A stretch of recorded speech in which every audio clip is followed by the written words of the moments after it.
दोस्तों, ज्ञान संचार बाय बीएसपी यूट्यूब चैनल पर आपका हार्दिक स्वागत है। आपका हार्दिक अभिनंदन है। देखिए, हम हिंदी व्याकरण का अति महत्वपूर्ण टॉपिक स्टार्ट करे हुए थे, अलंकार। और अलंकार के अंदर हमने शब्द अलंकार को अच्छे से किया, यानी कि अनुप्रास, यमक, पुनरोक्ति, वक्रोक्ति अलंकार को आपने बहुत ही अच्छे से अध्ययन किया था।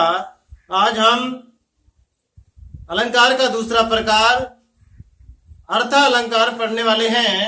देखिए, दूसरा प्रकार है अलंकार का दूसरा प्रकार अर्थ अलंकार।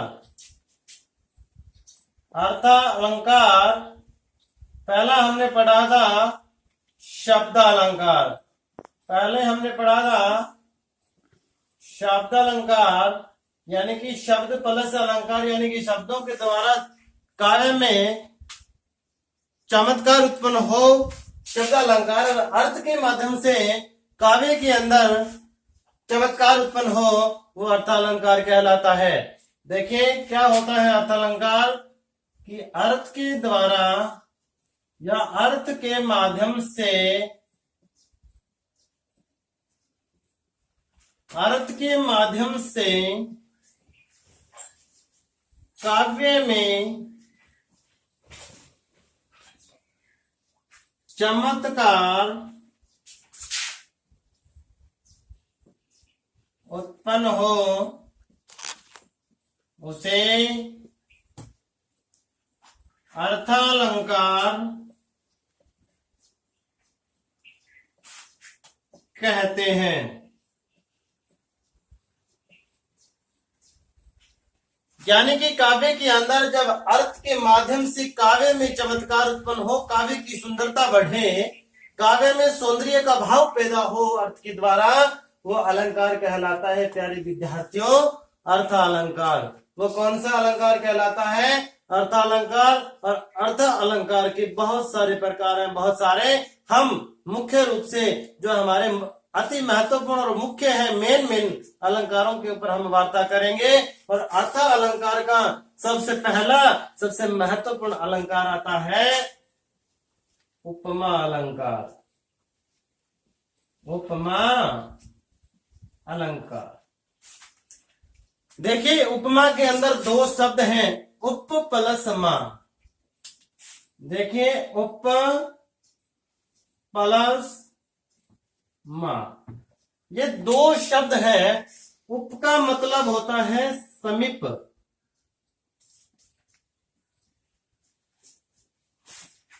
और मा धातु है। मा धातु का मतलब होता है मापना। मा धातु का मतलब होता है मापना। और यहां हिंदी व्याकरण के अंदर मां शब्द अलंकार के अंदर, अलंकार में उपमा अलंकार के अंदर मां शब्द का अर्थ मापना, और मापना से लिया गया है तुलना। क्या? तुलना।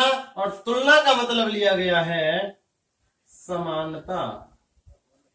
तुलना से मतलब लिया गया है समानता। समीप से समानता, यानी कि नजदीक से तुलना करना, समीप से समानता करना, यानी कि निकट समानता हो, निकट तुलना की जाए, यानी कि उसमें गुणों का कोई ज्यादा हेरफेर ना हो, यानी कि दोनों में समान समानता हो, वो उपमा अलंकार होता है। वो उपमा अलंकार होता है। देखिए, मैं इसकी परिभाषा लिख रहा हूं। जिन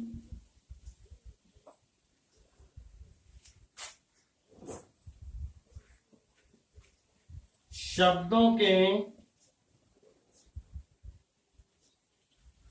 अर्थ के द्वारा, सीधा लिख दो, जिन शब्दों के द्वारा, जिन शब्दों के द्वारा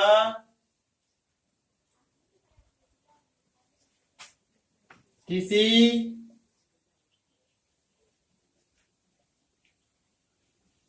व्यक्ति या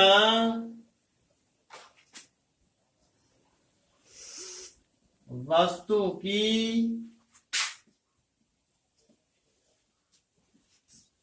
तुलना की जाए तथा या समानता बताई जाए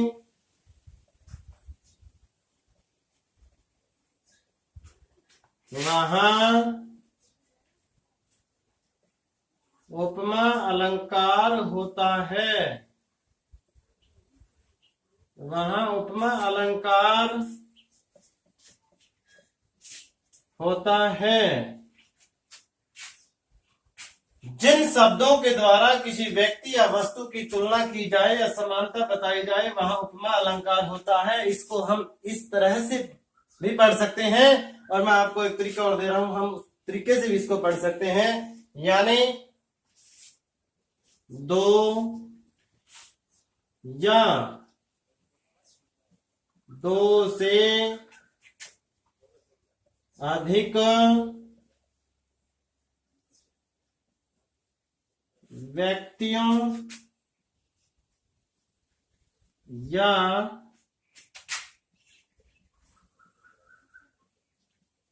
वस्तुओं में तुलना की जाए वहां उपमा अलंकार होता है। जहां दो या दो से अधिक व्यक्तियों या वस्तुओं में तुलना की जाए, या तो दो व्यक्तियों में तुलना की जाएगी, या तुलना और समानता दोनों ही एक चीज है। दो या दो से अधिक व्यक्तियों या वस्तुओं में तुलना की जाए वहां उपमा अलंकार होता है, या दो या दो से अधिक व्यक्तियों या वस्तुओं में समानता बताई जाए वहां उपमा अलंकार होता है। वहां उपमा अलंकार होता है। देखिए, हमने स्टार्ट किया अर्थालंकार। अर्थालंकार यानी अर्थ के माध्यम से काव्य में चमत्कार उत्पन्न हो, उसे अर्थालंकार कहते हैं। अर्थालंकार का पहला उदाहरण हमने चखा, पहला प्रकार हमने उठाया उपमा। उपमा का मतलब होता है उप प्लस मा। उप उपसर्ग है। ये क्या है? उपसर्ग है। ये उप क्या है? उपसर्ग है। उपसर्ग। और माँ क्या है? माँ धातु है। धातु यानी कि हिंदी में इसको क्रिया कहते हैं, संस्कृत में इसको धातु कहते हैं। और उप का मतलब होता है समीप में, माँ का मतलब मापना, और हिंदी व्याकरण में उपमा अलंकार में मापना का अर्थ होता है तुलना, और तुलना का अर्थ होता है समानता। तुलना का अर्थ होता है समानता, यानी कि बिल्कुल नजदीक से उसकी समानता का बोध कराया जाए या उसको नजदीक से उसकी तुलना की जाए, वो उपमा अलंकार होता है। आप एक्सप्लेनेशन की ओर देखें, दो या दो से अधिक व्यक्तियों या वस्तुओं में तुलना की जाए वहां उपमा अलंकार होता है। यदि इसको इस तरीके से न लिख करके आप इसको इस तरीके से भी लिख सकते हो, जिन शब्दों के द्वारा किसी व्यक्ति या वस्तु की तुलना की जाए या समानता बताई जाए वहां उपमा अलंकार होता है। वहां उपमा अलंकार होता है। और मैं आपको बता दूं, उपमा अलंकार के अंदर 4 शब्दों का प्रयोग किया जाता है। 4 शब्दों का प्रयोग किया जाता है, और उन 4 शब्दों को हम एक्सप्लेन करके फिर आपको मैं स्टिक सी परिभाषा दूंगा, पेपर में वो लिख देना, आपकी कोई नंबर नहीं काट पाएगा।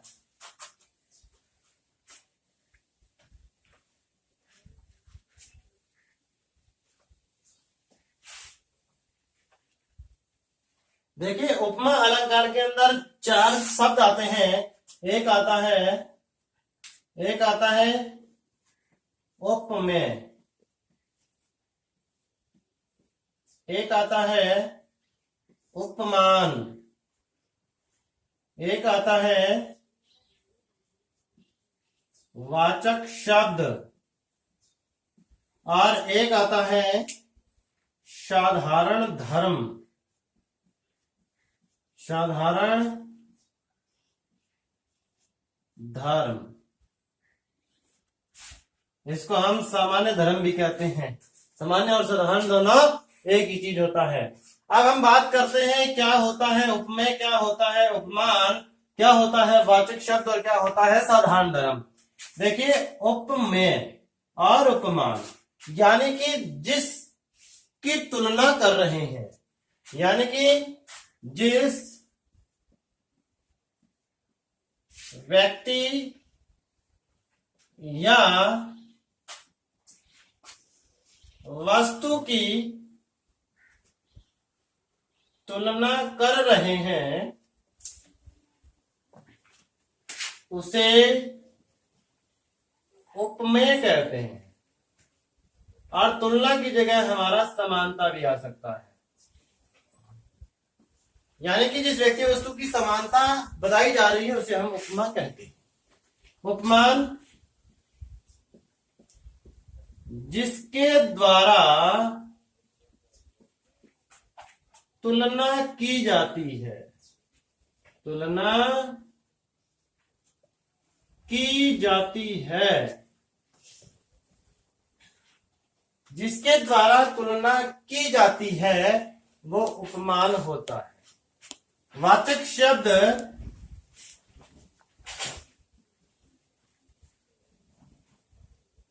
जिन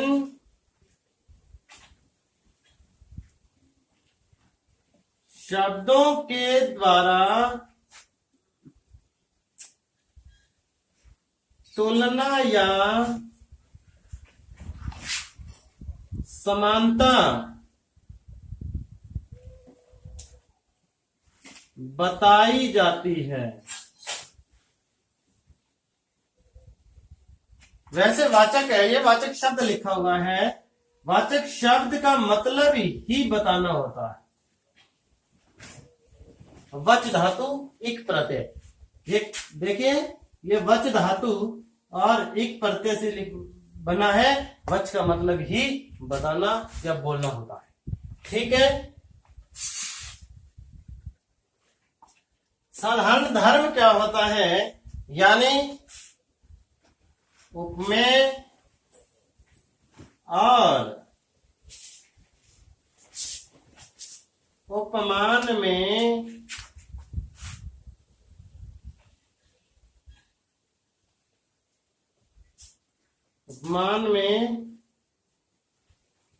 गुण उभयनिष्ठ गुण होता है। उपमेय और उपमान में उभयनिष्ठ गुण होता है। देखिए, एक उदाहरण के माध्यम से आप समझिए। देखिए उदाहरण,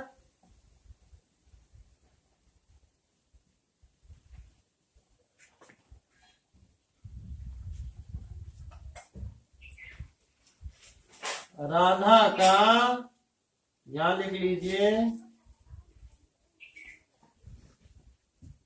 रवीना का मुख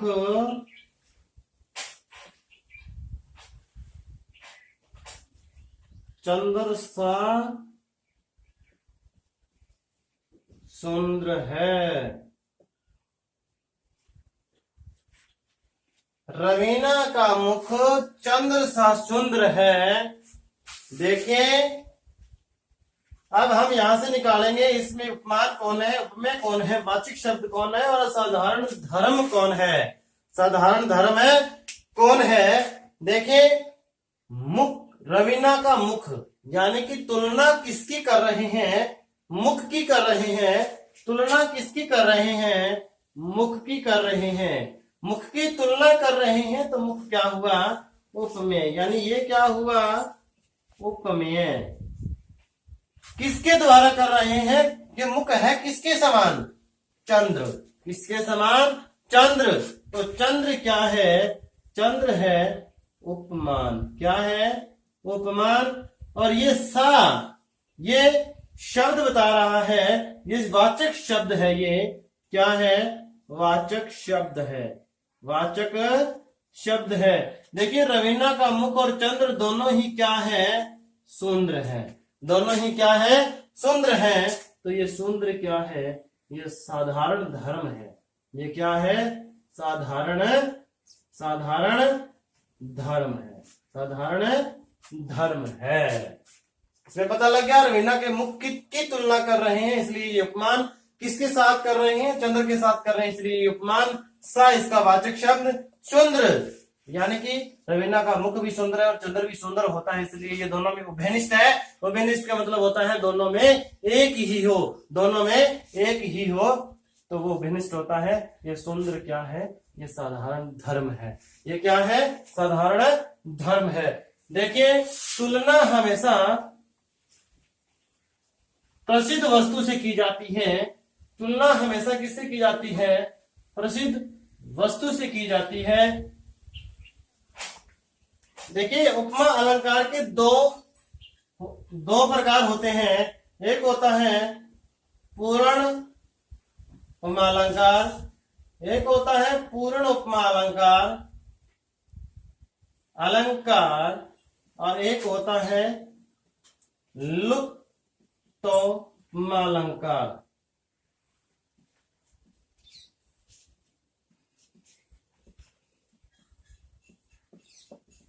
थोड़ा थोड़ा फर्क समझ लीजिए इसमें। पूर्ण उपमा यानी कि ये पूर्ण प्लस उपमा है। पूर्ण प्लस उपमा यानी कि इसमें पूर्ण उपमा यानी कि उपमा अलंकार के चारों अंग स्थित हो,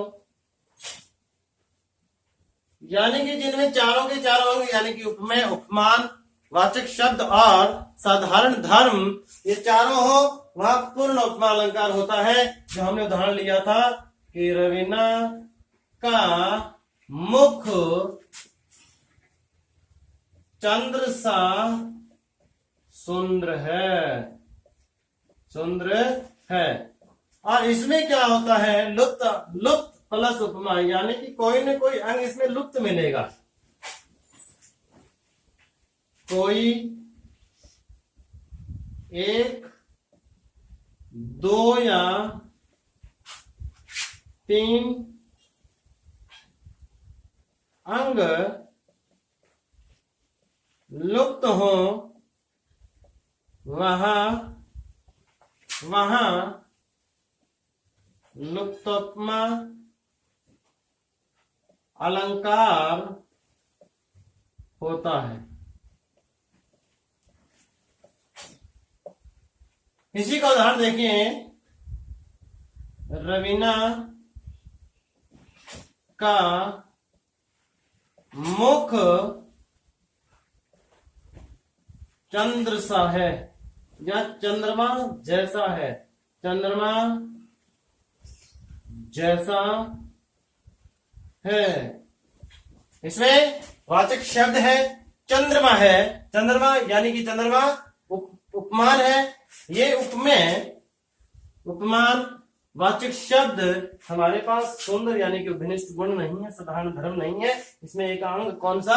साधारण धर्म है, उपस्थित नहीं है, लुप्त है। इसलिए कौन सा अलंकार हुआ? लुप्त उपमा अलंकार हुआ। इसमें देखिए कुछ शब्द है, मैं आपको कुछ शब्द बता दूं, वो शब्द याद कर लेना। वहां वाचक शब्द, ये वाचक शब्द याद कर लेना। जो जहां ये वाचक शब्द आपको मिल जाए समझ जाना ये उपमा अलंकार है। सा, से, सी, जैसा, सरिश, सदृश,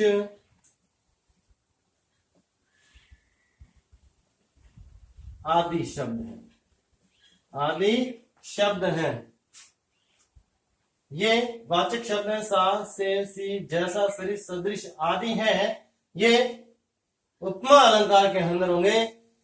देखिए इसकी स्ट्रिक्ट परिभाषा क्या होगी उपमा अलंकार की।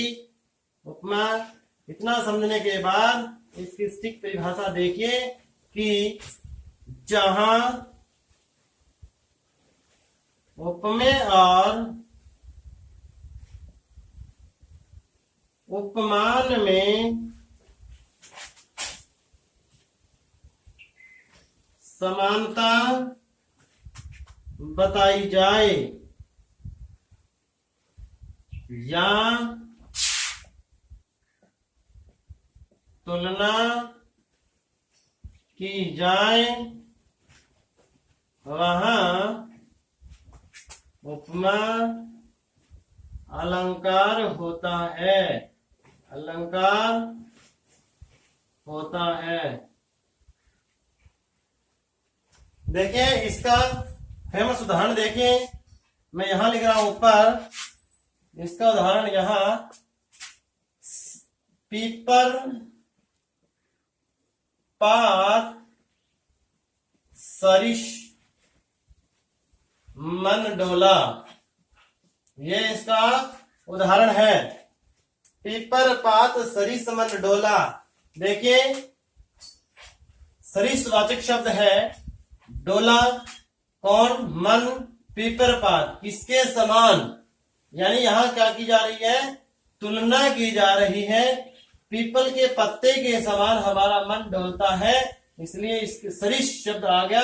सरिस शब्द देखते ही हमें क्या आइडिया हो जाना चाहिए, ये हमारा उपमा अलंकार है। और ये हमने कंप्लीट किया, उपमा अलंकार को हमने समाप्त किया है। कल हम या अगली वीडियो के अंदर हम और अलंकार और अर्थालंकार के कुछ प्रकार पढ़ेंगे। इस वीडियो के लिए इतना ही। इस वीडियो को ज्यादा से ज्यादा आप लाइक करें, शेयर करें, कमेंट करके आप अवश्य बताएं ये वीडियो आपको कैसी लग रही है। इस वीडियो को यहाँ तक देखने के लिए आपका बहुत बहुत धन्यवाद। नमस्कार।